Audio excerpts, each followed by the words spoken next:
In color, the continuing story of Peyton Place.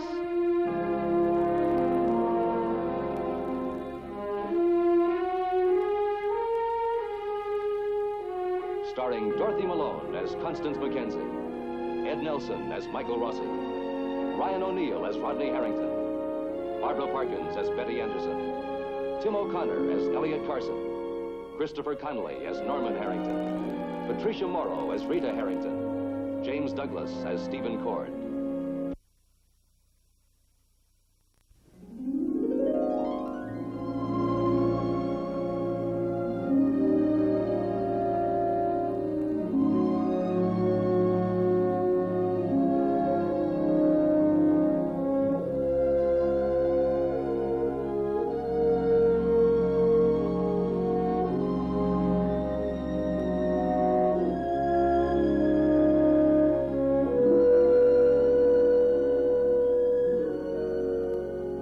Suddenly, the Carsons are gone, and Peyton Place is empty. Elliot Carson made the decision. He had seen his wife, Constance, take custody of a baby she believed was the child of her missing daughter, Allison. Then the truth was disclosed, and Constance returned the child to its natural mother, Jill Smith. The effect on Constance was overwhelming, and Elliot knew he had to take her away from the daily reminders of a tangled past.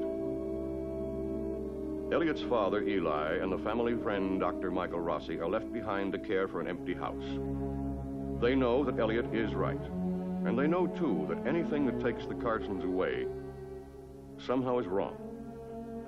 Hello, Eli. Well, imagine having you for a doorman. They let me stay with the key in case they missed you on their way out. Oh, yeah, thanks. Connie told me. Well, I guess there's nothing much to do. Just check the doors and windows, see that everything's turned off, electricity and so on. I've turned everything off, and I think I've locked all the windows. Oh, thank you, Mike.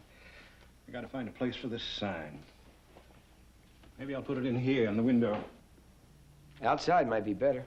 No, I don't want to put a lot of nails in the front porch. Well, I know, but you can take some of the string and put it in those holes and hang it on one of the pickets on the fence. I think this is a good place for it right here. Well, I think people would see a lot more of it if it was out there in a conspicuous position. If people are looking for a house to rent, they'll see it here in the front window. What could be more conspicuous than a front window? I don't know, maybe you're right. Well, sure I'm right. Besides, I'm running an ad in the newspaper. Oh, this place will be snapped up just like that. And what about the bookstore and the newspaper? Well, Elliot didn't say for sure, so I'm just kind of leaving things as they are for the time being. He's got that fella from White River coming over. He's going to keep the newspaper going. Yeah. But you know, Michael, you just can't tell. What do you mean? Well, now, Elliot decided to leave here so suddenly. Suppose he and Constance decide to come back just as suddenly. Wouldn't it be something for a man to come back, find his house rented and his business sold right out from under him? No, sir. Whoever rents this house, I'm not going to give him any long-term lease, just a year-to-year thing. You gotta kind of anticipate things, you know. Yeah, sure. Nobody here. Empty house. Oh, if there's anything I hate, it's an empty house. It gives you kind of a unnatural feeling. You know what I mean? Yeah, I know exactly. And that nursery upstairs. That's the emptiest one of all. And that ought to be the noisiest and the most junk-filled and... But I guess I got the most satisfaction out of that room. Did you know that that room used to be a porch? Oh, yeah, sure. I built the whole thing with my own hands out of the best material in lumber. I brought heat into the room and electricity and all that. It's so well built that it's probably going to outlast the rest of the house. I just hope whoever rents this place has a kid that can use that room and enjoy it. This chair was up there. I spent many an hour in it, sitting and rocking.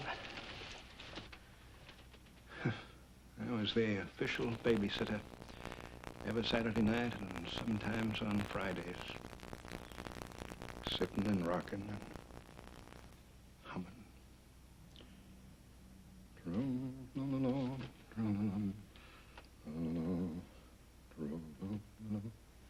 rocking and humming until Matthew went to sleep.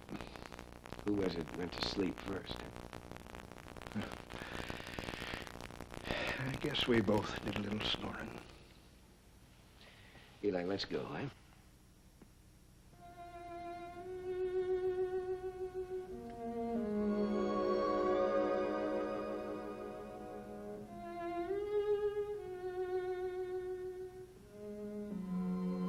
Eli? Yes, sir. I built that nursery with my own hands.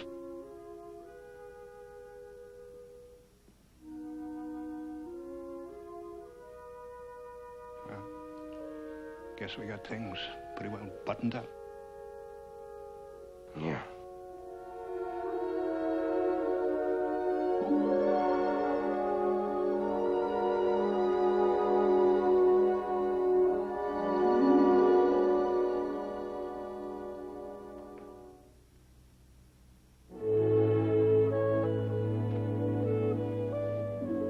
Billy, come on in.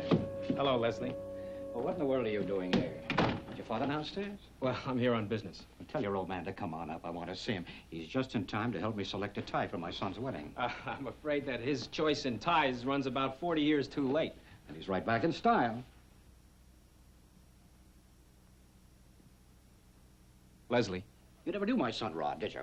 Well, I met him years ago when he was a kid. Leslie, I've just come in from Boston to see you. Grab the phone. Tell the desk to page your father. I want to see him.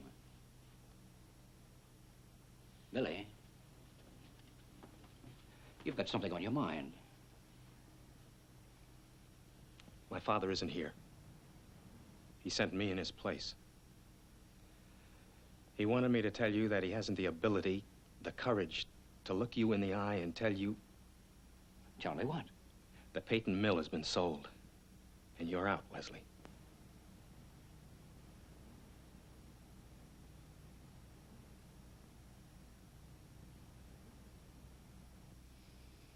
Did you talk to Peyton personally? No. I see. Chain of command.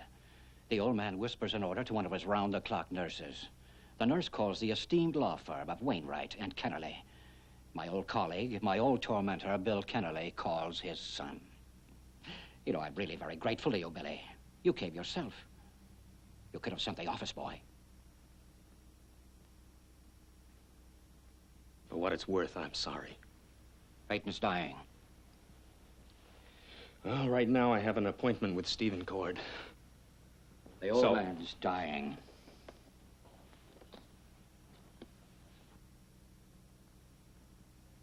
You know why he kept me running the mill?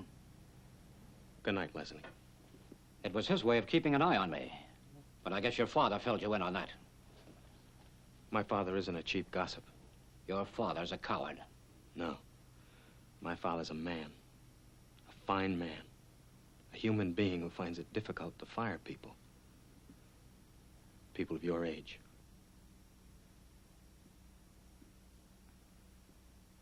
You'll do all right, Billy. Bill. Bill, I'm sorry.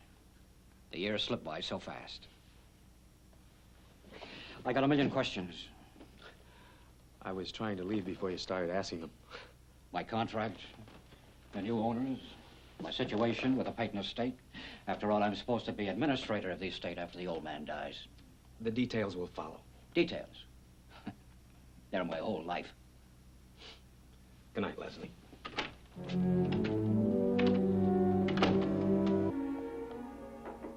Who's there?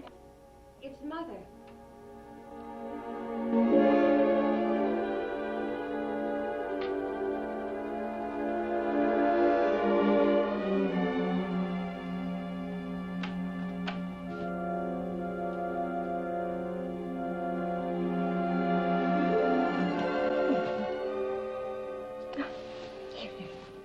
Let me look at you. Do you know how long it's been since you sent us a photograph? Haven't had any taken. Oh, just a snapshot. It'll get all dog-eared anyway, the way your father will carry it around in his wallet. He still talks about you, you know.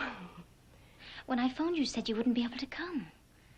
Oh, well, I didn't think it would be quite right to leave him alone, not even for your wedding. I understood that. Is he better? Oh, much. Yes, much, or I wouldn't be here. Mother, I want this to be a fresh start. For Rod's sake, even more so than my own. I know, Betty. And your father and I are part of everything the two of you are trying to forget. And if we try to make a place in your lives again, we'll just be bringing the past with us.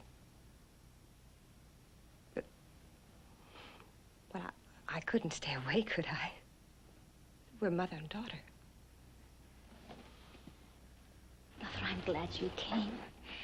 It's going to work out this time. Good. Good, and I want lots of grandchildren. And,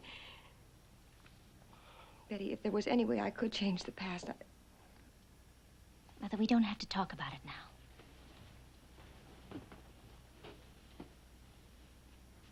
You never really forgave me. It's not that important now. Oh, I'm afraid it is. Do you know what my life is like now? I can imagine. Listening. Every evening, while your father talks endlessly about the past. Whatever mistakes I've made, I've paid for them. Poor Mother. Oh, I don't want your pity. It's a debt that I owe to George. But what happens if he has to go back to the home for the rest of his life? What will I have then? Except whatever place you and Rodney are willing to make for me in your lives. You won't have to worry when Rod and I get on our financial feet. I'm not asking to be pensioned off.